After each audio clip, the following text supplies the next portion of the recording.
কে কখন যাব তাও জানি না। বিদায় একটু চিন্তা করা উচিত। হতে পারে চিন্তা মানুষের ভিতরে বিকাশ ঘটায়।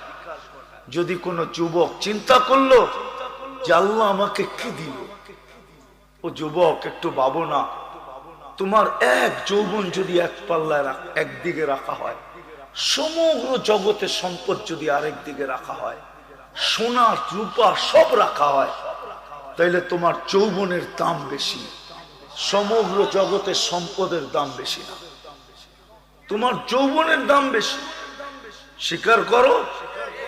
তাহলে যে আল্লাহ তোমাকে সমগ্র জগতের সম্পদের চেয়ে দামি জিনিস যৌবন দিল, তুমি বলো ওই আল্লাহর জন্য তুমি কি দিলা? ওই আল্লাহকে কতটুকু দিলা? যদি আল্লাহকে কিছু দিতা, তুমি যদি তুমি আল্লাহকে কিছু দিতে, তাইলে তোমাদের চুলের স্টাইল প্রত্যেকের ভিন্ন ভিন্ন হতো না। তাইলে সুনামগঞ্জের যুবকরা নেট দেখা কোনোদিন চুল কাটতো না, স্ক্রিনশট দিত না, কোনোদিন নিয়া চুল কাটতো না। 50 টাকা চুল কাটায় 300 টাকা কোনোদিন খুশি খুশি দিয়ে আসতো না। চিন্তা করা উচিত আমাদের, নাইলে জীবন কিন্তু চলে যাবে। কে কখন চলে যাব জানি না। যদি চিন্তা করতে পারি যে আল্লাহ আমাকে কি দিল, আমি আল্লাহকে কি দিলাম, এটা যদি ভাবতে পারি, তাইলে দেখা যাবে একটা ফলাফল আসবে। ভিতর থেকে হইতে পারে একটা চিৎকার আসতে পারে, চিৎকার যে হায় কিছুই তো দিতে পারলাম না, কালকে যে দেখা হবে আল্লাহর সাথে, তো এই চেহারাটা দেখাবো তো দেখাবো কিভাবে? ওই কিফিলের মতো, বনি ইসরাইলের বদমাশ ছিল কিফিল।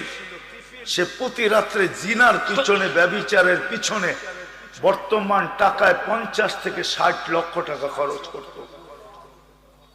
সে একদিন রাত্রে এক মহিলা নিয়ে আসছে, তো কামরায় ঢুকায় দিয়া বলতেছে আমি প্রস্তুতি নিয়ে আসতেছি। যখন প্রস্তুতি নিয়ে আসছে, তো দেখতেছে মহিলা জারো কাতার কাঁদতেছে, অবিরাম কাঁদতেছে। তো জিজ্ঞাসা করছে কাঁদিস কেন? জোর করে তো নিয়ে আসি নাই, তুই তো সদিচ্ছাই আমার হাতে ধরা দিলি, আমি তো টাকা দিয়েই নিয়ে আসছি তোকে।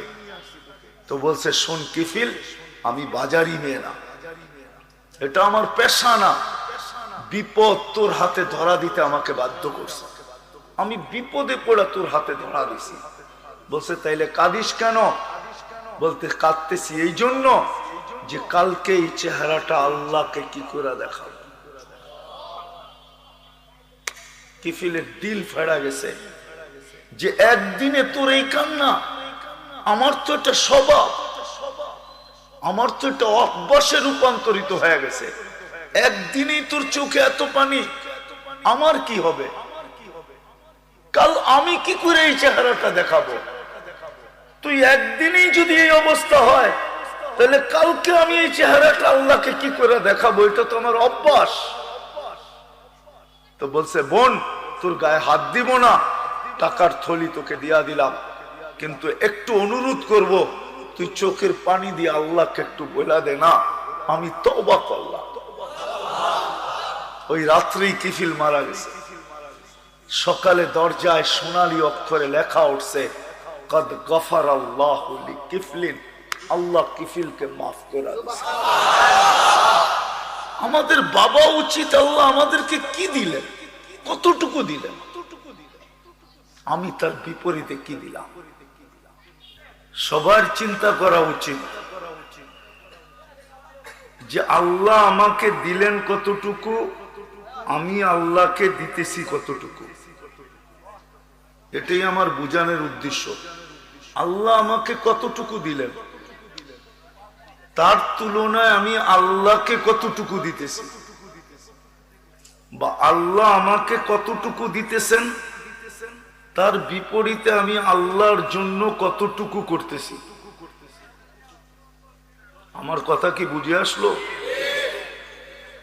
আল্লাহ আমাকে দিচ্ছেন কতটুকু, তার বিনিময়ে আমি দিলাম কতটুকু বা দিতেছেন কতটুকু, তার বিনিময়ে আমি দিতেছি কতটুকু, এটা কিন্তু ভাবা উচিত। কেননা আমরা সবাই আল্লাহর কাছ থেকে আসছি।